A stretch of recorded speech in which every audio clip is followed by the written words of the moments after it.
Amados, todos nós que já cremos e já confessamos isso e verdadeiramente fomos regenerados pelo único sangue capaz de fazer isso, ao qual é Cristo, através da sua crucificação, através da fé em crer que eu participei sim da atração, crucificação, morte, sepultura e ressurreição, e isso já é muito bem difundido entre nós.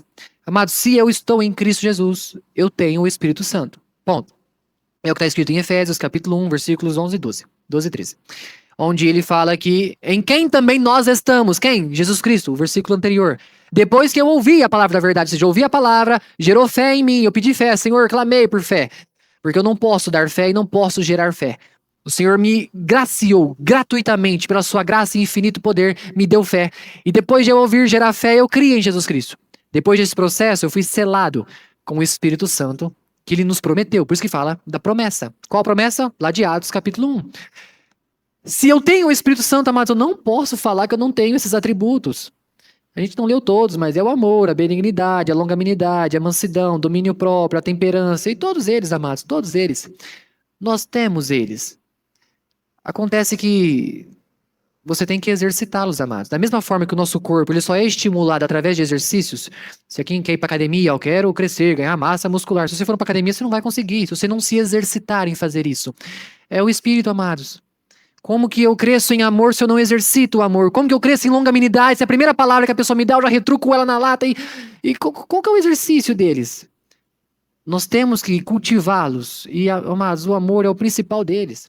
Nós começamos pelo amor storge, que é o amor familiar, depois vemos pelo amor eros, que é o amor entre casal, o amor filia, né, ou filéu, que é entre amigos e colegas, né, irmãos, digamos assim, não sanguíneos, e depois, por último, o ágape, onde é esse amor de fato sacrificial. É o amor pelo qual Deus nos amou incondicionalmente. E quando nós falamos essa palavrinha, né, é sempre nos atentar que ele não impôs condição para nos amar. E, amados, glória a Deus por isso. Porque se tivesse qualquer condição, a gente não satisfazeria nenhuma. Certamente ficaríamos de fora. Se dependesse de algo nosso, se dependesse de alguma virtude ao qual possuíamos, ficaríamos de fora. Então, graças a Deus, este amor foi incondicional. Deus não pôs condições ou alguma coisa para que o seu filho fosse sacrificado numa cruz. E agora tenhamos acesso a esse amor. Como bem Paulo diz, né, na carta aos Colossenses, onde ele diz que vinculem aquilo que é a perfeição chamada amor. Então, que o amor seja o vínculo da perfeição, aquilo que nos una e nos, nos mantenha nessa unidade em que Cristo nos convidou para viver em amor. Sabe o que para Paulo é a semelhança daquele que muito fala, mas pouco ama? Ele é como o metal que soa ou como o sino que tine. Sabe, amados, qual a significância de um barulho de um metal soando ou de um sino batendo, a não ser um som vazio e sem sentido algum? Essa é a mesma pessoa que por muito falar e por muito achar que está falando e não ama e não há sentido algum neste dom ao qual ela diz estar exercendo. É como se nada soasse, é como se nada aproveitasse do que se soasse. É isso que Paulo continua falando. Vem pro versículo 2.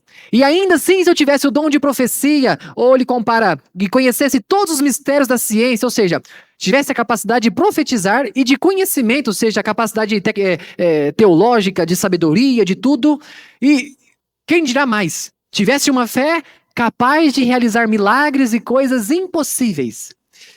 Se o amor não estiver em mim, da mesma forma que o som não produz nada de proveito daquele metal, é a minha profecia, é o meu conhecimento, é a minha fé, se não usada em prol do amor, em prol do exercício da fé, do exercício da comunhão dos amados e da manutenção de tudo isso. Sem ele nada é possível. E a gente segue. E ainda assim distribuísse toda a minha fortuna para sustento dos pobres e ainda mais. Entregasse o meu próprio corpo para ser queimado e destruído, se o amor não estiver ali, da mesma forma como o metal soa e a profecia não tem virtude nenhuma. É o seu sacrifício literal em prol de uma arrogância, de um orgulho próprio, de uma soberba, tudo que não tem nos atributos do amor. E quando ele está falando amor, lembro de comentar com os amados, a gente substitui toda vez que fala amor por Jesus.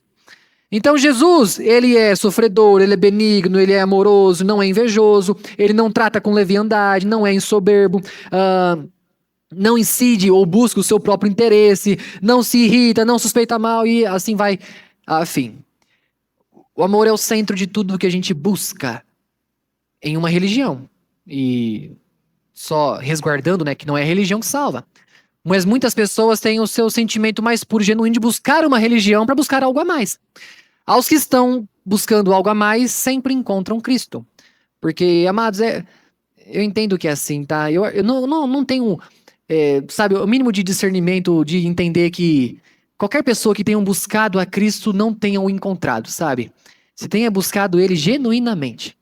É que nós temos que pôr umas aspas muito grandes, né? Que muitas pessoas não vão atrás de Cristo na igreja. Essa é a verdade.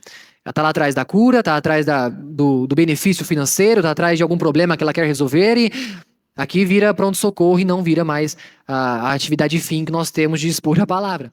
E aí ele começa a falar, ó, o amor é sofredor, é uma ação, ele sofre.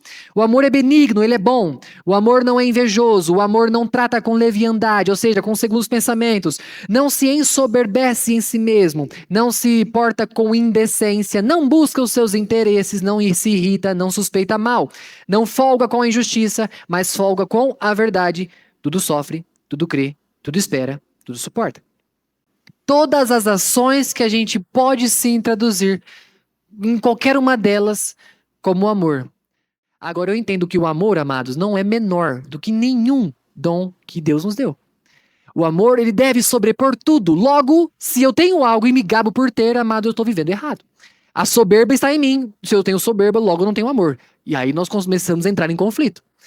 Tudo aquilo que se retira ou se coloca, né, nos atributos ao qual Paulo falou que não é ou que não faz parte do amor, a gente entra em conflito. Logo eu tenho amor ou não tenho? Agora, pois, permanecem a esperança, a fé e o amor. Ou seja, a esperança de Cristo voltar, todos nós temos. E essa é a melhor forma do cristão viver, na esperança, na expectativa, esperançando ou exercitando, né, a esperança de que Cristo voltar. Nós temos a fé, sim, e a certeza absoluta que ele vai voltar.